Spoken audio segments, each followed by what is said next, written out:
Okay, so Great. Good evening and welcome to the special meeting of council for February 5th, 2026. Bienvenue à notre réunion spéciale de conseil pour le 5 février. To open this evening's meeting, I will ask Councillor Pellerin to read our land acknowledgement. Avec les lunettes, juste un moment. Thank you, Madam Mayor. Je souhaite prendre un moment pour souligner l'importance du territoire sur lequel nous sommes rassemblés. La municipalité de West-Nipissing reconnaît avec respect que nous sommes réunis sur les terres ancestrales du peuple Anishinaabe, sur les territoires traditionnels des Premières Nations Nipissing, Temagami, Daucus, désignés par le traité Robinson-Huron. Nous honorons leurs liens historiques avec le territoire et nous valorisons leur contribution considérable au façonnement et au renforcement de nos communautés. Ce faisant, nous réaffirmons notre engagement et notre responsabilité envers la réconciliation et l'amélioration de notre compréhension des peuples autochtones locaux et de leur culture. Merci beaucoup. Numéro 2, declarations of pecuniary interest. Seeing none, thank you. Adopt the agenda. It is moved by Councillor Rivard and seconded by Councillor Nicol. Be it resolved that the agenda for the special meeting of council held on February the 5th, 2026 be adopted as presented. Great. Questions or comments? All in favor? It's carried. Thank you. We'll move on to number 4, which is the statutory public meeting. Just in advance of beginning a presentation by the consultants that have been responsible for working with our staff in preparing the plan, I'll just outline the order of business as it will happen this evening. So this meeting this evening is a statutory public meeting under Section 26 of the Planning Act, and it's to receive input from the public on the proposed official plan. The official plan's been posted on our website for some time. We're at draft 7, those of you following along.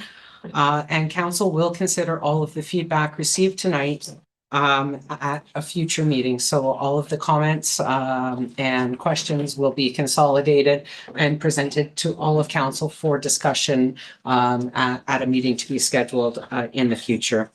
The zoning bylaw component of this project will also, it is also part of the project, but it is dealt as a separate entity. So the zoning bylaw, there are plans to update the zoning bylaw that will align with this new official plan, which aligns with new provincial policy on planning matters. And a separate public meeting will be held in the future to receive submissions specifically on the zoning bylaw portion, and notice will be provided in advance as was done for this meeting. So tonight's format, we will have a presentation by Debbie Vandenacker from Planscape, who's been working with our staff through the process. And then following that, we will open the floor to public questions and comments on the official plan document.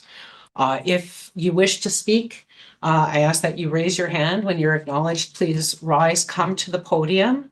You need to state your name and your address for the public record for the comments to be considered. And we just ask that if your specific questions or comments have already been addressed or asked and answered, that you allow time for others to present, because we have a couple of hours and a lot of people in the audience. We want to make sure that we cover all the topics. So with that, I'm pleased to introduce from Planscape, Debbie Vandenacker, who will run through a quick presentation on the official plan, what the process has been to date, where we are, and some of the key themes. Thank you very much. See everyone again.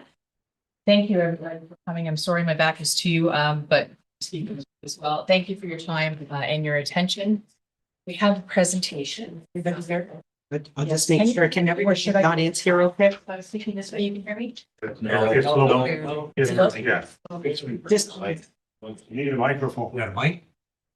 I have the ability to go stand there and sort of sideways. Okay, is that okay? staff? Look, I'm mobile. That feel better? Okay, yep, okay, perfect, thank you. So presentation is coming up on screen, but we'll just start with some introductions. If we didn't meet already tonight, my name is Debbie.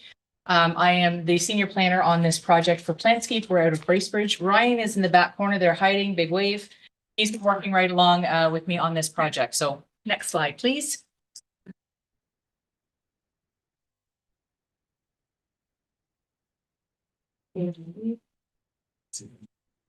Problem. And the next one. So the purpose of the project that the mayor mentioned already is to complete a comprehensive review of the municipality's official plan. So that's your sort of overriding document. Part of the project is also to update the zoning bylaw amendment, zoning bylaw after that process. They all have to sort of fit in with each other. And that work is already underway with what we've heard to date. And we've been kind of working in tandem, but we will come back out to the public with that document later. Next slide, please. So for the official plan portion of the project, back in March, I don't know how many of you attended the open houses and the engagement sessions in March, but we did come out and we did sort of a full swing, presented the official plan, what it means, what the project is, where we were. We have done the Indigenous consultation piece of it and received comments from Nipissing and Doki, which was added. Yeah. The Agricultural Advisory Committee met in September 2025. There was a special meeting of council in November 2025 hosted by staff. And then the draft official plan was sent to MMAH in December. So MMAH is actually the approval authority for the official plan. They are commenting on it. So it's not final. They're sort of like everybody else. You release the draft to them, make sure that we've hit all the provincial policies that are necessary. They make comments and then we draft a final. Next slide, please. So the purpose of this meeting is to review the official plan project in general. Make sure you know what the project is about. Make sure you know how to have your voices heard. So again, thank you for taking the time to come out to the meeting tonight. We want to discuss the key changes between the existing official plan that you have in place right now and the newly drafted one. As the mayor mentioned, we are on V7, so there's been a couple iterations already. We actually came out with V4. When we came back in March. So there's been a couple key changes that have happened with those versions that I'll get to. And then we want to answer any questions or concerns that you have. So we've had a couple open house portions today, 4 to 6, specifically about the agricultural designation. And then from 6 to 7 was an open house. So you could get any questions that you answered. You could talk to the project team and staff. And so hopefully you've been able to have your one-on-one conversations. If you haven't, or you still have further comments, there is still a comment box here. Please feel free to write them down, or please feel free to come up and speak tonight. Next slide, please. So just a little bit of background on the hierarchy of planning in Ontario. We always start here because planning is like nesting dolls, and over top is the province. They tell us what we have to do and how we need to do it.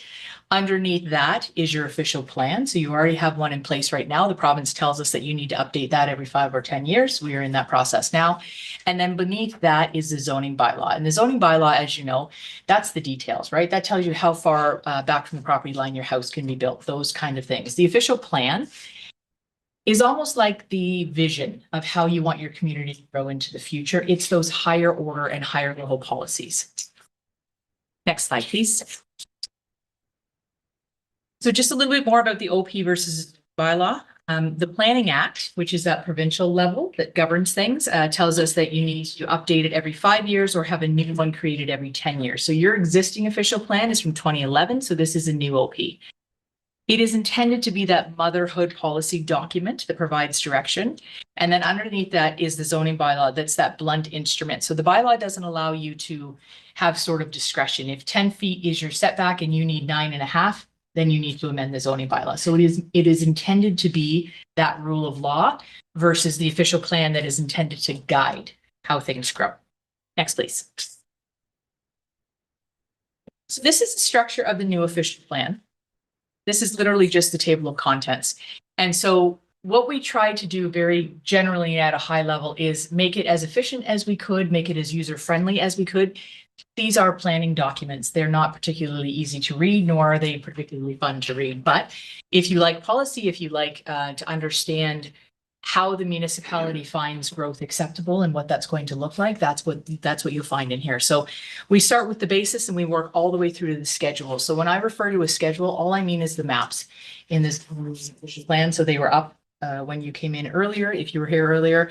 And it gives you a visual representation of what the land uses are, what the constraints are, where the natural heritage pieces are. The schedules form part of your official plan. Next, please. So the key differences in the structure of the proposed official plan versus the one that you have in place right now is we reorganize that table of contents to reflect some more best practices. It's just a product of, it's a 2011 document, and planning, like all things, kind of grows and evolves. And so we've sort of modernized the structure a little bit. We've consolidated the plan schedules to make them more user-friendly. They were a little bit spread out, and so we put them in what is meant to be on a map together. We've consolidated together. And then we've added the definition section. I don't know if anybody has been through a planning process, but you live and die by definition. And so having definitions in your official plan is a very helpful tool to be able to refer back to. So we've added it into this one. Hopefully it makes things a little bit easier. Next, please. So section 1 of the official plan is the basis of the official plan, and this is where we set up the foundational elements. So the municipality is the approval authority for all applications. The only other authority involved is MMA, so the Ministry of Municipal Affairs and Housing. They're the provincial ministry, and they have approval authority of the official plan itself. But then all of the land use planning applications that come through the municipality themselves have the authority to approve that. This section includes the vision and guiding principles that underpin all of the other policies of the plan. And so essentially you're looking for strong, sustainable, and resilient communities, a strong and competitive economy, and a clean and healthy environment. So it kind of touches those 3-4 pieces. When you're thinking about growth and development in a municipality, you want to capture what that's going to look like, and you want to make sure all of those facets are accounted for. And so the basis outlines that. Next, please. The key differences in this section is that we remove some introductory sections about the roles of the province and municipalities. Was just, I think of it as an extraneous wording. It wasn't wrong. It was just not necessarily needed. We incorporated the existing section 2, the purpose and the basis, into the new section 1. So we just, section 2 and 1 now fall in the same place. We move sections having to do with the implementation to the implementation section. So there's a difference of, we're setting up sort of the context of the official plan in the first, and then there's the implementation piece that tells you sort of all the rules and regs that everybody has to follow. And so we just sorted those out. And then we added in the vision and guiding principles to ground the plan and how the municipality wants to grow. So we put that right up front. Next, please. Section 2 talks about the general development policies. And this speaks to elements of a community that cross land use designations. We're going to get to this. Things like roads and railways and servicing, those things that aren't specific to urban lands or rural lands or agricultural lands, they cross those boundaries. That's what you find in this section. And the key difference is that the policies that were not typically contained in modern OPs were simply removed. Next, please. All right, this one's the biggie. So this is the land use designations. If you're going to use the official plan for yourself, this is basically where you come to first. You find your property on the schedule or the map, and you find out what land use designation. The designation tells you what is intended for those lands. It tells you the uses, it tells you the policies governing it. So if you were, let's just use an example that's probably not going to apply to you just so that it doesn't seem specific. If your lands were in a provincially significant wetland, for instance, as a designation, if it was, it would tell you all the policies that would apply to your block of land. And so that's what these designations are. So a lot of you are here for the agricultural section of this. So you may currently still be in rural, or you may now be in agriculture, or you've always been in agriculture, but that's a designation. So if you think about policies, start from the top down, your land use designation is the foundational set of rules for your land. And we're going to add on with layers after that. Next, please. So the key differences here, the open space characterization has been replaced by the community facilities designation. It's just a terminology change. Open space means something in some situations. We've changed it to community facilities. It basically means public land for parks and things like that. The existing official plan uses a table structure to describe permitted uses with direction. We've replaced the table structure with more of a paragraph readability structure, and that was just for ease of use. Additional residential units are now permitted on all lands permitted residential uses. There are provisions by designation. The province brought in some of those changes, and the municipality has added some of those changes. But additional residential units are part of the province's strategy for increasing housing within the province. Your agricultural lands may have been updated to reflect the provincially mandated agricultural systems approach. I'm sure we've talked about that tonight. So we did review the provincial LEAR that was provided to us from OMAFA, and we added that data set into our considerations. And then all information was updated and reviewed by the Agriculture Advisory Committee. So we're going to talk a little bit more about this. I know this is where the key interest is tonight, so we're going to spend some time here. So next slide, please.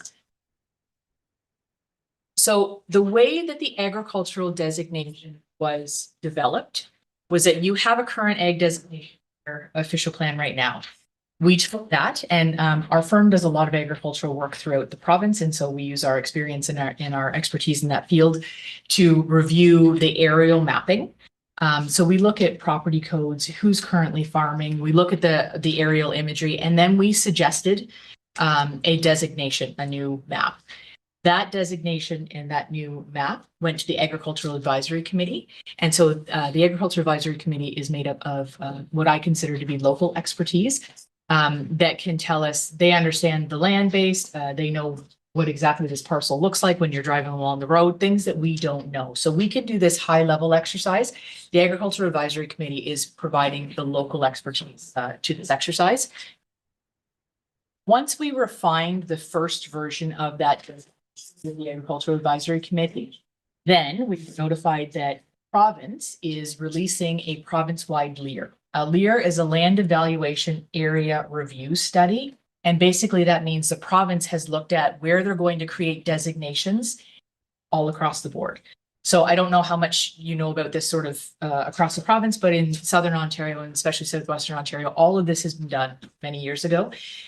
In the last few years, to go north. And so in October 2024, the provincial planning statement was updated, and it now requires the agricultural systems approach to be implemented in all official plans across the province, which means it's no longer just about that pocket of land. It's no longer just about what field is specifically farmed. It is intended to create a system, so a block of lands that is self-supporting almost. So you're going to have all your viable lands in there for agriculture.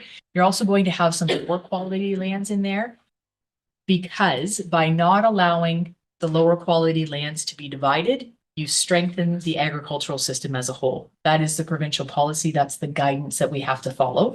There is a guideline that you use to prepare these things. So back to the provincial year that we had. So we had a recommended designation that we largely created from an aerial exercise. Then we confirmed that with the Agricultural Advisory Group. Then we got the data set from the province, which was the LEAR, and they have said, use this as a data set. They're not giving it to us to say, this is your new designation. They're saying, this is another layer of information that you need to consider. So we've done that. That LEAR went back to the Agricultural Advisory Committee, and this change map that we're showing on screen is the result of that. So you see in the Northwest, the green has been added. So anywhere you see in this block, and that's a great job of identifying sort of key areas of discussion. So the green is where lands were added because of the LEAR data. So we knew in the Northwest that those lands ranked high in terms of the soils. And so the Agricultural Advisory Committee, when we had discussed it, because it's so disconnected and so far away from that larger block, the decision was made to not include it. But when the province provided the LEAR data, they identified prime lands, which are class 1, 2, and 3 lands. We know this from soil mapping. And candidate lands. Candidate lands are lands that are scoring high enough that they should be looked at on the ground. They should be looked at in more detail. And so this went back to the Agricultural Advisory Committee as well. So lands that are in red were fined out. Lands that are in green were added in based on the LEAR data. And so what we have now, next slide, please. What we have now is the proposed agricultural business. And this map is showing the dark green is your existing, your official plan. The light green are the lands that have been added through those steps that I just went through. So when you add them all together, this is the proposed agricultural designation. Now, we have heard a lot of comments from this very well-attended open house today earlier on a site-specific basis. So I want to just talk about that a little bit in general and also assure you that all of those comments were heard and they're going to be considered and they will be responded to. So everything we do is tracked. And so we have a response about how it was considered and how it was used. But I want to just give a little bit of context. A LEAR and an agricultural designation. So the way that you create an agricultural designation is never intended to be done on a parcel fabric basis. It is too detailed. And I've had this conversation today, broad strokes, likes that term, I agree. But the reality is it's not meant for somebody to put boots on the ground and walk property lines. That's not what this is. It's a policy level designation. And so we also understand that that needs to be balanced off, that this is a very personal implication of your property right now. And so we do understand that. And so all of the comments that we have heard from today will go back. Where refinements can be made, they will be made. And then we will come back with an updated system. So hopefully I have covered off how we got there and assured you that your comments have absolutely been heard. They've been documented and recorded, and they will actually come forward to council as well. Everything that we're hearing tonight will go with matrix table of what we heard and how we've either addressed it or we're going to address it, and that will come to council. Next slide, please. So now we're back to the official plan. That was a little bit of a segue into the ag stuff specifically, but section 4 of the new official plan is land use policy overlays. So remember when I said the designations are the base layer? Now, so your property is here. There may be overlays of additional policy that also apply to you. So you might be a rural designation in the shoreline overlay. And so the shoreline overlay is 150 meters back from the edge of a water body. And so there are additional policies there. And so we did this because there are specific areas in your municipality that that warrant additional policy consideration. So for example, if you're in the rural area, your lot is in a rural designation and you have the shoreline overlay apply to you, that simply means all of the permissions of the rural area apply, and also the policies to protect that shoreline, i.e. keep it vegetated, also apply. So there is an overlay for the highway commercial, and that is intended to recognize that highway commercial has a lot of power for your economic development, and you want your highway to reflect the commercial availability of the being visible as the corridor into your communities. And so the highway commercial overlay does that. The shoreline protection overlay largely protects natural heritage features against the shoreline. We know that's the best way to protect your water health. And then there's a special policy area, which is the Weyerhaeuser lands. And that is basically just identified to say when and if there is a plan for that, no official plan amendment for those policies needs to be done. So those are the 3 overlays identified. Next, please. And we have image. So the highway commercial, you can see on the left, and then the shoreline protection on the right. So on the schedules that I talked about, visually you can see where these overlays apply. So again, your designation is underneath, and if your property happens to have an overlay over top of it as well, those policies also apply. Next, please. Next section is the community design and housing, and we talk about design policies, rural character, trails, land use compatibility. This is a big one. just relating it to the agricultural stuff, there is something called a minimum distance separation, and that's about land use compatibility between farming activities and sensitive land uses, i.e. other homes. And so this section talks about that, and it talks about housing. So we've added policies to reflect the provincial priority of creating a variety of housing opportunities across the province. We've all heard of the housing crisis, and one of the mechanisms to attempt to solve that, or somewhat, is encouraging all types of housing as opposed to only encouraging certain types of housing. So just allowing flexibility there. And it still directs growth and settlement to settlement areas. But then you have the additional dwelling units. So the province is very clear that growth within the province of Ontario is intended to be within settlement areas. It's intended to be within towns and cities, or it doesn't matter. With limited growth in your rural and agricultural areas. So you put people where you can consolidate infrastructure, it just makes a lot more sense in terms of logic and services and all those things. And so this section reflects that. Next slide, please. So the key differences are that the applicable policies from section 3.06.8 of the existing plan were incorporated into this new section. The existing plan goes into great detail about various aspects of the community, and we've streamlined that a little bit, recognizing that maybe you don't need to identify that. You want healthy, complete communities, what that looks like, flexible for what development opportunities come along. And then many of the policies of the existing plan are included in the land use designation section. So we just did a bit of shuffling here. So we didn't lose it. It just was maybe moved to a more accurate place. Next slide, please. Section 6 is about resource management. So this is where we talk about your natural heritage features, your provincially significant wetlands, your ANZs, your water bodies, your woodlots, all of the good natural stuff. These are the policies that capture that. We talk about water specifically, quality, quantity. We talk about minerals, petroleum, and mineral aggregates, and then we talk about cultural heritage in this section as well. And so the biggest difference, honestly, in these sections is that section 5, these policies are in section 5 of your current plan. Now they're in section 6. Next, please. Section 7 is about protecting public health and safety. This is about your floodplains, wildland fire risk. This is somewhat new provincial initiative where there is a map that is as an appendix to your official plan. So it is not a schedule, it's an appendix. Essentially, if you are going to build a new structure somewhere, the staff need to look at a wildland fire risk map. If there are risks, there are various things that you can do, but essentially it's identifying the risk for new homeowners.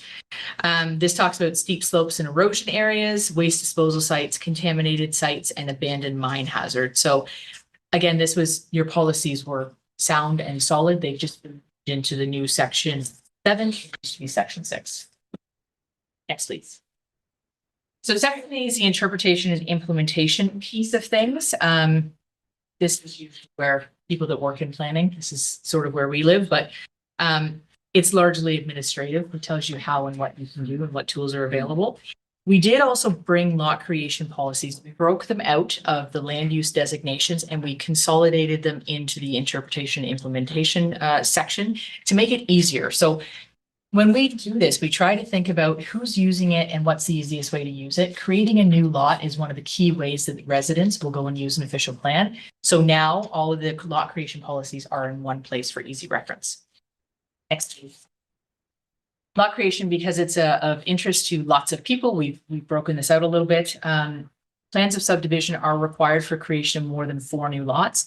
This is for a really common phrase, orderly development. So when you're creating that many lots, you want to make sure the setbacks are right, the traffic's right, the sight lines are right, all of those things. So a plan of subdivision is just a more detailed way of doing that.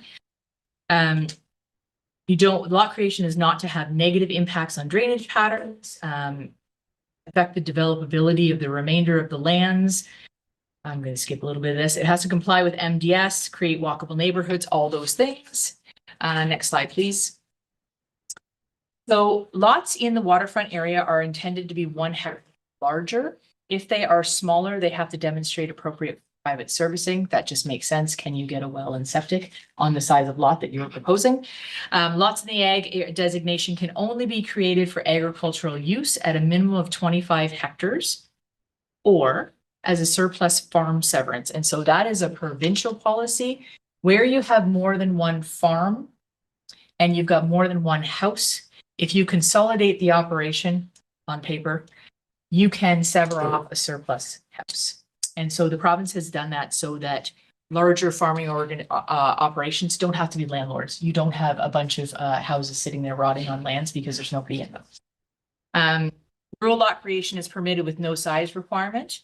And the OP limits the number of lots that can be created from one parcel. So no more than 4 new lots may be created from a legally conveyable lot within a period of 7 years. And this is to prevent the situation of you've got 100 acres or whatever the size of the lot is, and you systematically every year cut one lot off. And so it's really just to make sure that when you want multiple lots, you go through the appropriate process that considers all of the things. That's all that policy is trying to do. Next slide, please. So the key difference here is that maintaining similar lot creation policies as the OP, we did not change, not presume to change how this is working for you already.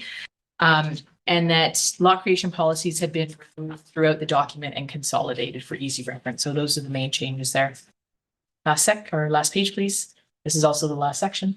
Definition. So this is the new section. And we wanted to provide this again for convenience for people. They're mostly out of the provincial planning statement, 2024. And then this is just done in an effort to increase usability of the document because it really does play a key role in understanding what the term means in this plan. And it can change the plan, so you need to know your definitions for this plan. Next slide, please. And then project next steps. That covered basically what the official plan is proposed to be right now. The draft final was sent to the ministry in December. And so their timeline is 90 days for comment until you can move on to the next step. So, and I do know that they're looking at it. We've had a couple questions. So that's an excellent thing. What the ministry does is they sit down with all of their sister ministries, so ONR, MTO, all of those folks. They all get the plan and they make sure they read the plan from their own perspective and they give you comments back from their ministry perspective and making sure that we're following all of the guidance. I can tell you it's a lot. It's a lot of data. It's a lot of things to cross-check. And so they're pretty diligent about going through their steps. A final statutory public meeting to approve the OP is planned for, and this is loosely planned for April. Things happen, but this is the intention right now. And then the zoning bylaw review and update, it's underway with engagement sessions planned in April. So as the mayor noted as well, we will come back out with the zoning bylaw. So once we are assured that we've heard the comments and we are solid on the official plan, we will continue to work on the zoning bylaw, which actually in things. So that is it for me. I am happy to answer any questions. Would you like me to move the podium back there or leave it here for? And probably good there because if the, sorry, I wasn't ready for that question. Sorry. Sure. Move it back, keep it Oh. here. Put it right there, yeah. Leave it. Okay. Thank you, council. Okay, thank you very much, Ms. Macker. Again, do we have anybody? Only one gentleman. One person. Well, if he puts his hand up, let me know. I will open the floor to questions or comments again. I ask anybody who would like to address, please state your name to the poll or raise your hand. I'll acknowledge you. Please move to the podium, state your name and your address for the record, and then proceed with your questions. Your questions should be directed to me as chair of the meeting, and I will direct the questions appropriately to our staff resources or our consultants if necessary. So with that, I will open the floor.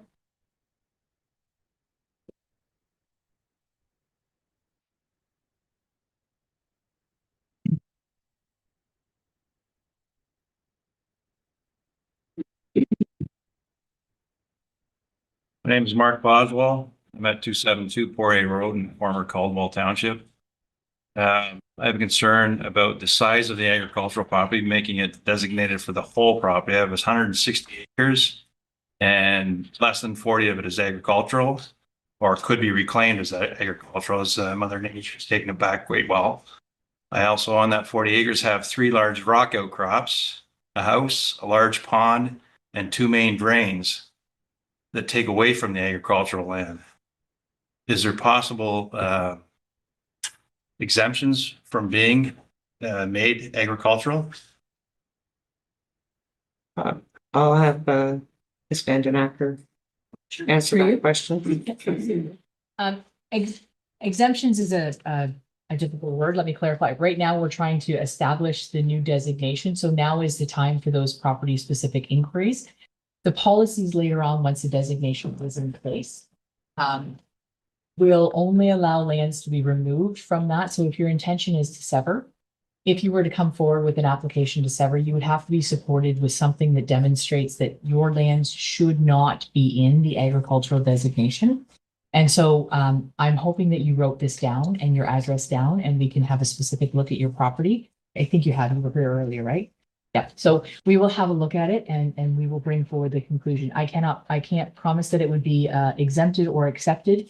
You're in a similar situation to a lot of people. So if your land is on the edge of what the designation is now, there's a possibility that it could be refined. If your land is in the center, because I don't know where your land is, sorry, much less likely, because the intent is to create a fulsome block in the agricultural designation, but we will look. The biggest problem I have is the fact that the two drains actually sever my land for non-use. So 15 acres on one part, 10 acres on another part can't be used for farmland because there's no access to them. Okay. That's the problem. Great, thank you very much. I will ask a question. I'm going to assume we may have several specific property inquiries that come up through this process. Is the plan of the project team to bring those back to Agricultural Advisory Committee, or at this point, will that be refined based on? Through you, if that is council's wish that we bring it back to the Agricultural Advisory Committee to do this revision and refinement, that is definitely something that can be organized. Okay, so that will be discussed when all of these comments come back to council, what we want to do with those. That is the intent, yeah. Okay, thank you very much. And then further questions or comments from the audience, please?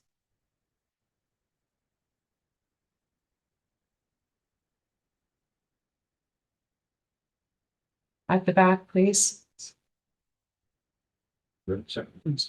Sorry, I didn't see it was you, Mr. Goodrich. I just saw the hand and not the face till you spoke.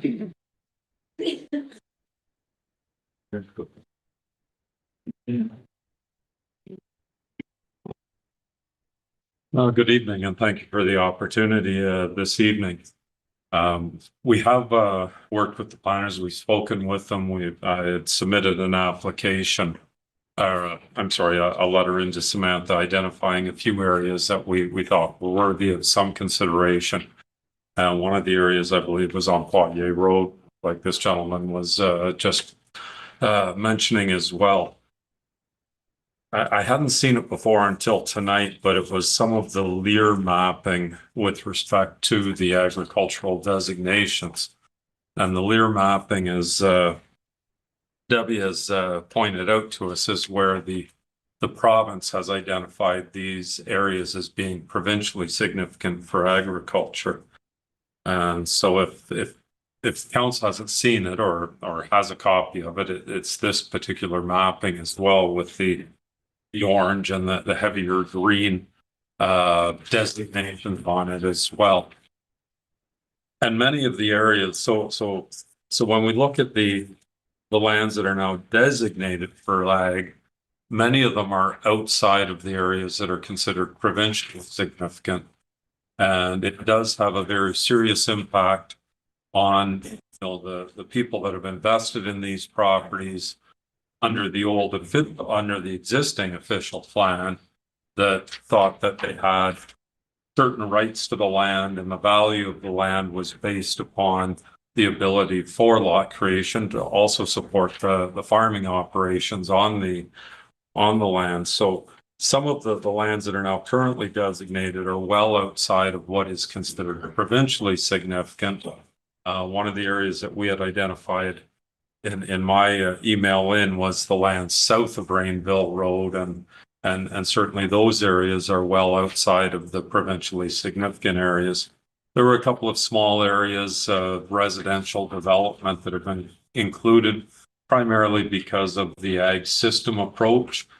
But we felt with their proximity to the highway, they really didn't contribute to the agricultural system. They were more geared towards people that lived in the rural area but worked in, Sudbury, Sturgeon Falls, North Bay, Verner, Cache Bay, and they had direct and easy access to Highway 17. So we've spoken about that this evening, and one area that highlighted was along Arcand Road.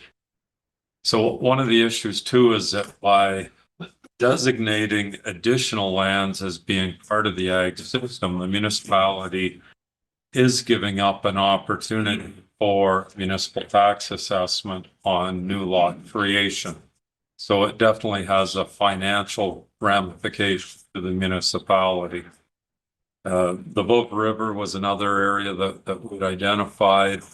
It's an area that is a natural resource to the community, and it also represents very highly taxable lands, which once again contribute to the economic viability of the community.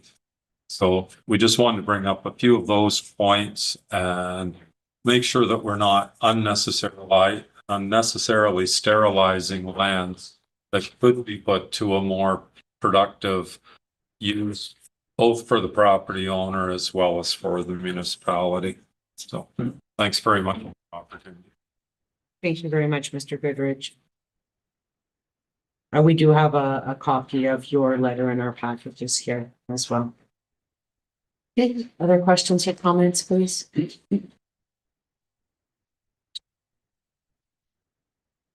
So we'll say for members of council, if you do have any specific questions for anybody who's presenting, just raise your hand and I'll acknowledge you. What's that? Okay. We do have one attendee who is here remotely with us on Zoom. Does that person wish to speak, ask any questions? Okay. Can't hear you. Kenny. Oh, I'm sorry. I usually do a little better. Thank you. Any other questions or comments in the audience?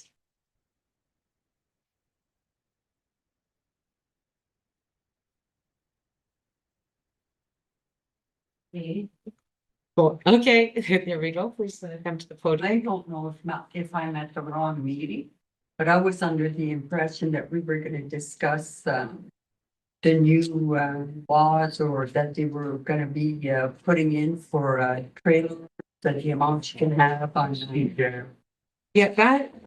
Yeah, those are some proposed changes. They're not in front of council yet. This is for the official plan, which is a broader policy document.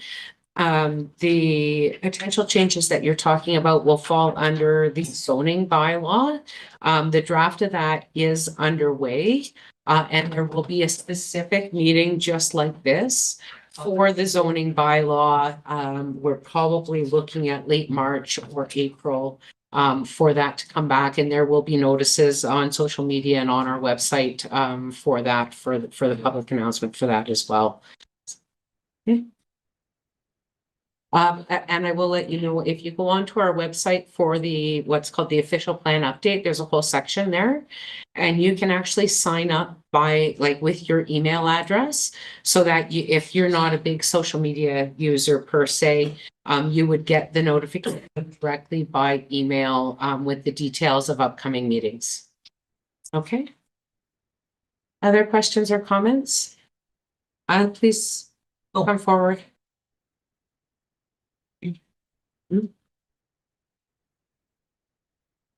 Evening, Mayor, Council. I just had a couple of quick questions. Please, a name and address, just. Glenn King, 567 Demers Street. Okay. I guess you're having a separate meeting on zoning and bylaw issues. Yeah. The one question I had pertaining to this, are you looking at getting rid of R1, R2 designations in this big plan change?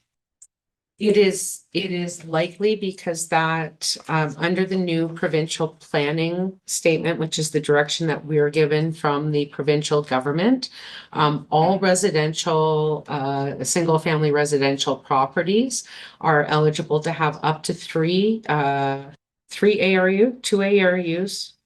two ARUs, which is an additional residential unit on top of the primary residential Okay. dwelling. So in the past, R1 has signified very much a single family residence. You might be able to have a basement suite. With the new direction from the provincial government in the interest of creating additional housing.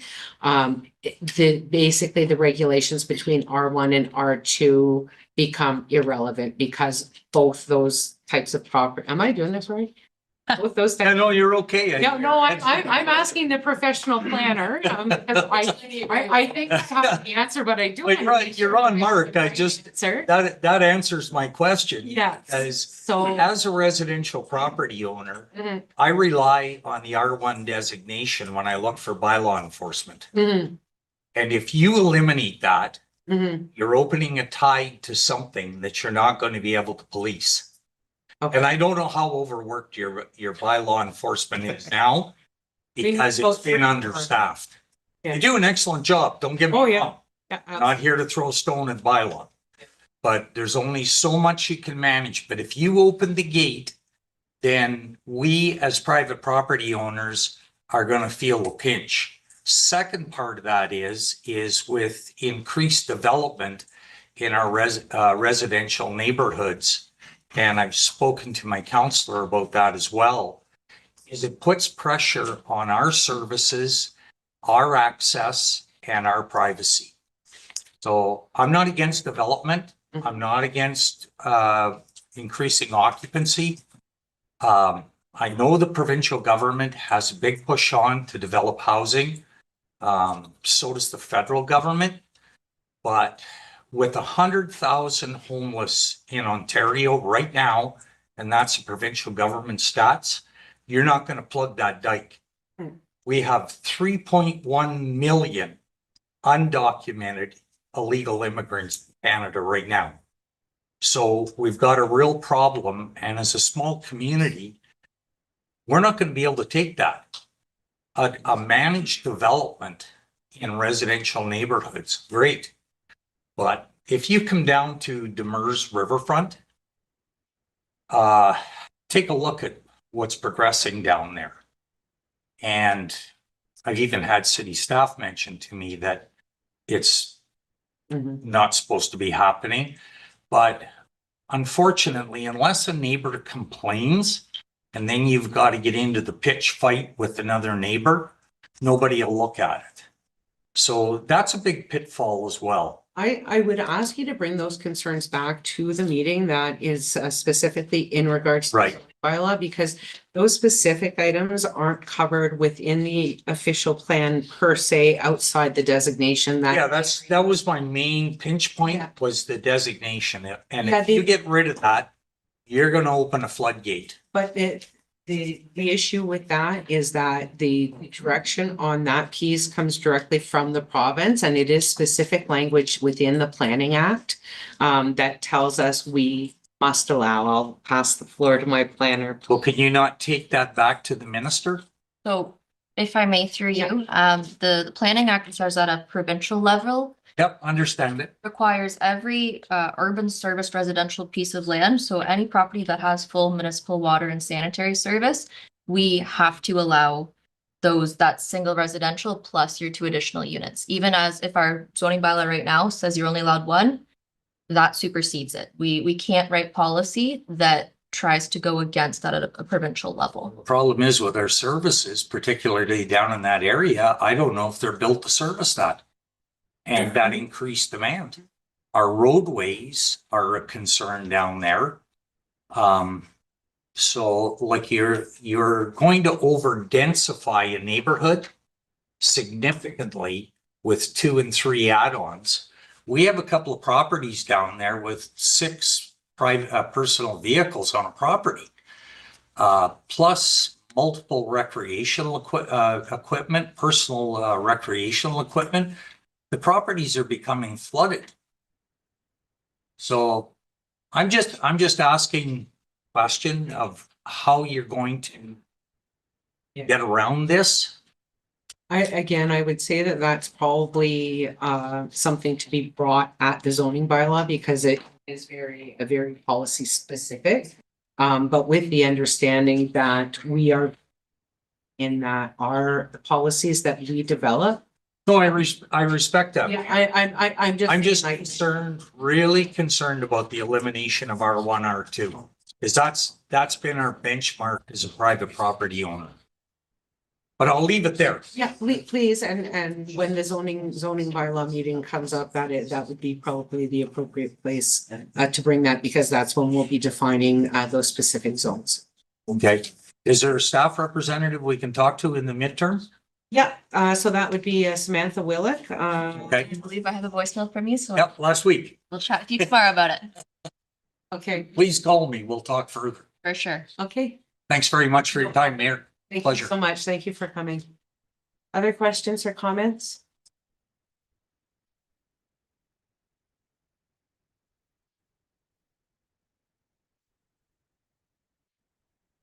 Okay, going once. Honestly, if nobody puts up their hand, I'm going to adjourn the meeting. Okay, thank you. Please come forward. Yeah.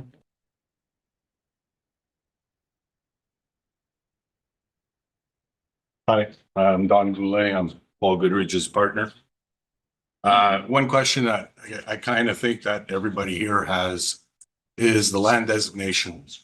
Sorry, I'm looking at you. I should be looking at you, but the question's going to go straight there. The land designation, both of you, is we're dealing with class 3 soils.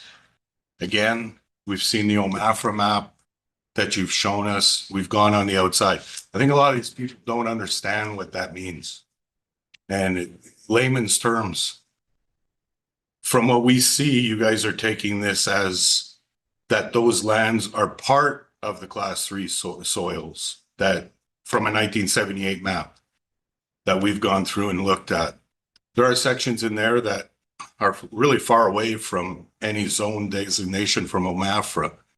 So where is this coming from? Like, that's what the people need to know. And it's not being shown. It's a loaded question. Speaking there, I will take that. So, we'll go back- Layman's terms. Yep, I'm gonna use my hands a lot here. Okay. Okay. So you have an existing agricultural designation right now, okay, in your OP. And that recognizes your existing farmlands right now. From that layer, then we look using the aerial photography and we can see what's being farmed. We add that in. So the system is not just the really good farmland right now. The system also includes some of the lesser soil. So I know rock art outcroppings are the biggest comment that we get. Why can't I build on the outcropping? And it's because the province provides guidance on how you create this system. And so it does include lower, lesser quality lands in that system itself. So when we've gone outside of that, it could be because here's where OMAFRA has identified that this is a class 1, 2, or 3. They say, you don't have a choice about this is fine. Over here, there might be some crappy land in between. Over here might be a series of active fields that we can see, or that the Agricultural Advisory Committee has told us has had $1 million in tile drain investment, whatever it is. We need to connect those lands. And so the result is this larger contiguous area that we identify as the agricultural designation, recognizing that it's class 1, 2, 3, plus the lower quality lands. It is a hard explanation when someone purchases a property under an existing plan with plans to sever, to create more lots for their children, whatever the situation may be. It is a very difficult conversation to say because it doesn't look like it makes sense. The larger policy question here is that agricultural land is a non-renewable resource that the province has identified as a priority. That's so if you don't draw this line on the map, it just keeps getting divided. We know this, we have seen this. So in the last two major undertakings that we've done for agricultural designations, this was in northeastern Ontario too, and a similar situation. This is the southwest of Ontario. These are not massive class 1 soil. We understand that. There is no difference in the I've lost my word. There's no difference in how you create an agricultural system, whether you're in Southwest Ontario or whether you're here. It's the same. I would agree. It is not necessarily representative of what your soils are here and how you farm them here. And yet, we still know that unless you draw the line on your map and prevent more severances from happening on that land base, it continues to be fragmented. And much like we also know your shorelines have to be protected from water quality, protecting your lands from being further fragmented is the way to protect the long-term farming viability of the area. So not everybody loves that explanation. I don't know how much I love it sometimes when I'm looking somebody in the face that has long-term plans for their individual property. Absolutely understood.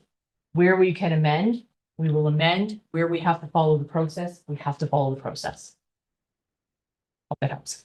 That help? Mr. Goulet, may I ask a follow-up question in Sure. regards to that, just to get a little further clarity? In developing the boundaries of the agricultural lands, is there an examination of properties that are currently receiving farm tax credit? Is That's a good question. that part of it? When we originally identified our layer, we do look at the property codes. So what it's being used for, because when I'm looking at it, sometimes I'm like, is that a field? Is that, and then I can cross-reference that, yes, there's a farm tax credit applied, or it is a, for MPAC, it is identified as agricultural lands. It's a layer of information. Okay, and is there, do we have any information that indicates which lands are tile drained, or is that there's no real mapping on that? Through you, Madam Mayor, the province has an inventory of tiled lands, and that is on our website. Unfortunately, there are some gaps, and older lands that were tiled 40 years ago might not be reflective on that. But all of the land that has been tiled through the land clearing and tiling project over the last for an NOHFC grant is all available on our website. And has that been No, it's used not on our website. I'm sorry, it's available to us. as municipal staff in Yes. in our land? That's correct. Okay, and was that information used as well, like as far as like if land was tile drained, that was another kind of layer to help determine where these boundaries might be? Yes, and the local area knowledge of the Agriculture Advisory Committee. So your committee is very strong about being able to identify these viable lands.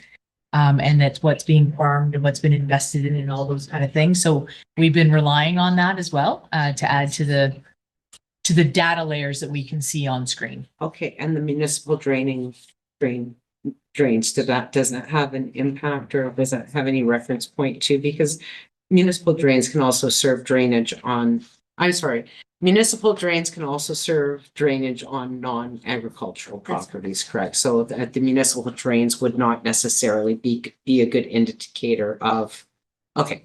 I just wanted to clarify what other information might have been used during the process of identifying those lands. If you have further questions, Mr. Goulet. Well, I'm like, my other question was, like, we've got the maps gone there. The map that we had up on screen, could that be put back on? We took a minute down. Of course.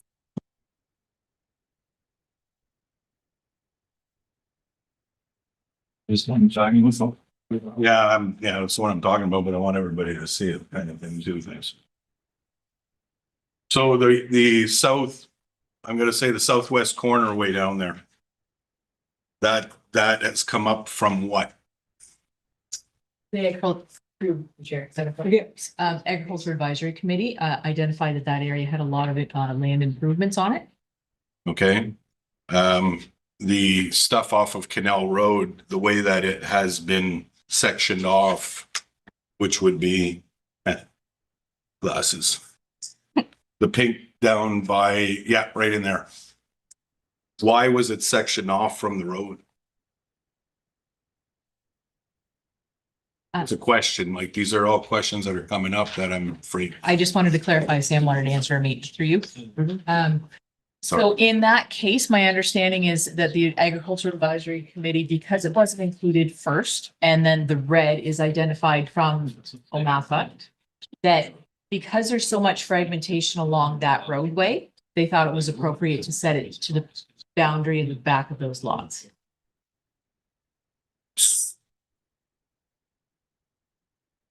I got you, I understand you, but if you go look at the overhead pictures, they are fields.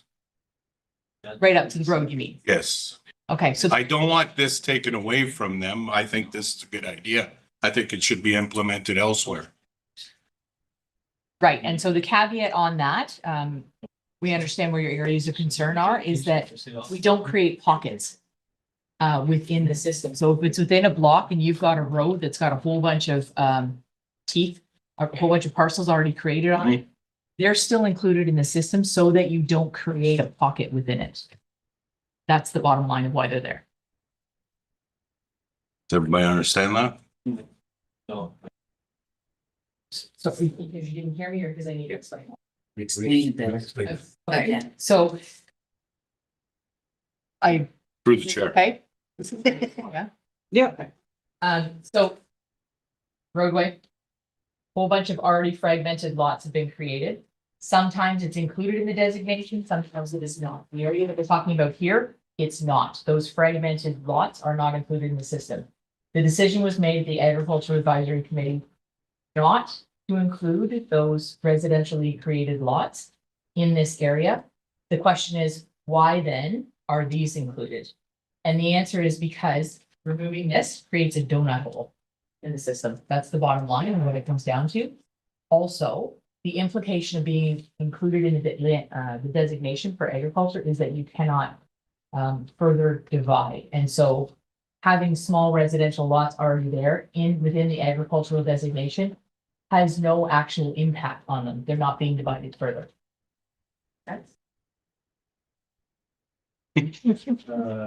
We'll go down this rabbit hole. I mean, Solely because it's agricultural, not because it's possibility to extend that land out and make more residences along that road. Correct? You're saying something about including those houses, so you don't create a donut hole and they won't build any more residences on it. Because of the fact that it's farmland, you can't take away any more land. Yeah, you wouldn't be able to. That's what I'm getting at. That's what you're saying essentially. Well, and it makes, what I'm saying is it actually makes no difference to the small residential lots because they couldn't divide anyway. They're already so small. Oh, okay. You're talking about the specific lots themselves. Yeah. Oh, okay, okay. Yeah, in that case. Yes. You mean in that situation against the road? That's my question. Well, look, the Agricultural Advisory Committee decided that consistency is important. I agree. So we will look. That road is both ends. You allowed the farmer to sever land on each end. Because you've got that road access on each side, but the other guys that want to do it where it's farmland, they can't. That's where I find this preference. And on a site specific basis, so if I'm begging indulgence still here, just cut me off when you need to, okay? I think it's something that people need to hear. I agree, it's just not my meeting, so. I know, sorry, sorry. Oh, I'm sorry, repeat the question, it's not intentional.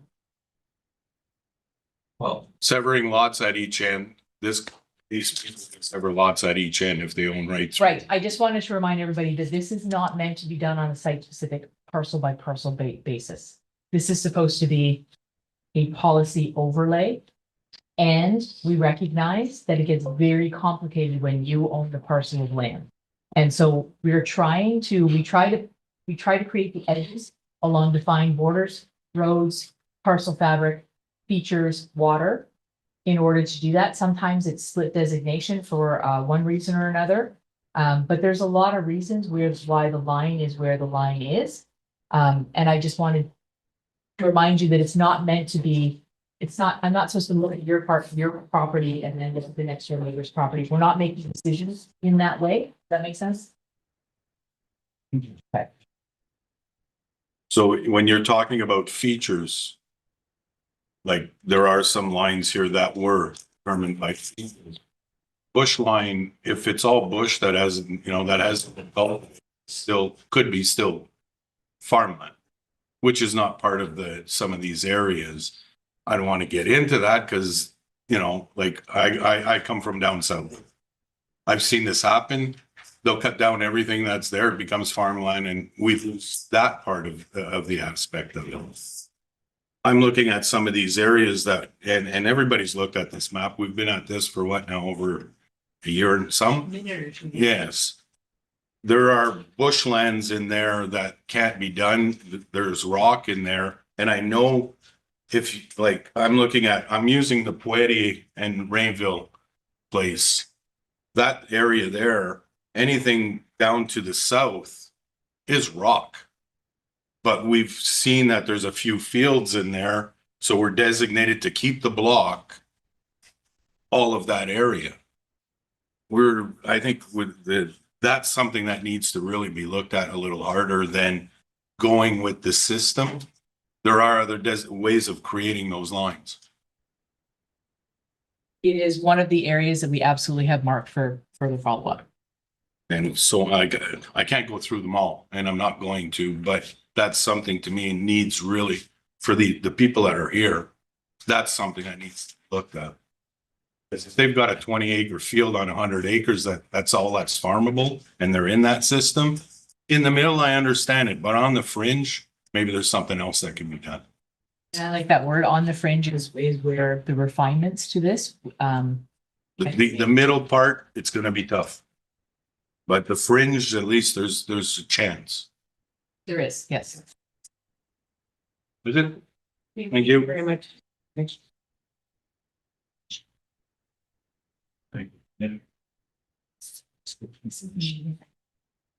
Other questions or comments? Okay, I will indicate as well, as I've already mentioned, we have an entire section of our website that is devoted to this project. There is links there where you can submit any kind of comments, questions for the project team of our staff member and planner, Samantha, and Ms. Vanden Acker and Ryan Lloyd in the back there. And those also form a part of the public record of this project. So, if you get home from tonight's meeting and you do have additional questions or comments you'd like to direct, there are still ways to do that, either through email to Samantha directly or our website. And those comments, when we get to the place of the process where we are going to be making the final decisions to adopt that, all of those questions and comments do come to council in packages as we work through the various drafts and try to address the concerns of the public. So this is not your last opportunity to share your thoughts on the process or on the document itself. I will open the floor up one final time for any questions or comments. We're here to hear you if you have something to say.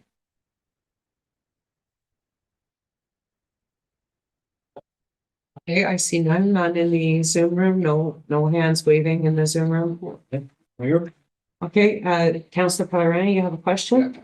question for Danny? I've asked that question before. There's a provincial policy statement for the whole province. Mm. Has there ever been talk of having provincial policy for the south and one from the north? Or do you think it's gonna come that? Because we're not talking about the same landscape. Yeah, thank you. I wish I could say I did think it was coming. I think the growth plan for the north, so with the recent change, the Greater Golden Horseshoe Growth Plan went away. It's now been incorporated, sort of rolled up into the provincial planning statement of 2024. The growth plan for the north is still there, but it was much more of an economic development statement than the growth plan in the south was. I don't know in the priorities that I see that the North having those significant policy differences is on the agenda. It seems to me more and more standardization is on the agenda. And so right now under Bill 60, they're proposing to standardize OPs and the studies that you can have through that you can be requiring for planning, those kind of things. I don't see any indication that there's going to be a difference for the North. As people like you ever brought it up to the ministry? Constantly, Yes. constantly. It's well recognized for us that there are significant differences that we wish were represented better in policy at the provincial level. We do our best to be reflective at the local level in all of your tools, but there are things that we don't have a choice about complying with. Thank you. I just find it funny that what they tried to do in the green belt, you know, I'll leave it at that. I do know, yes. That's why they're developing this land up here. Thank you. Any other questions from members of council or the public?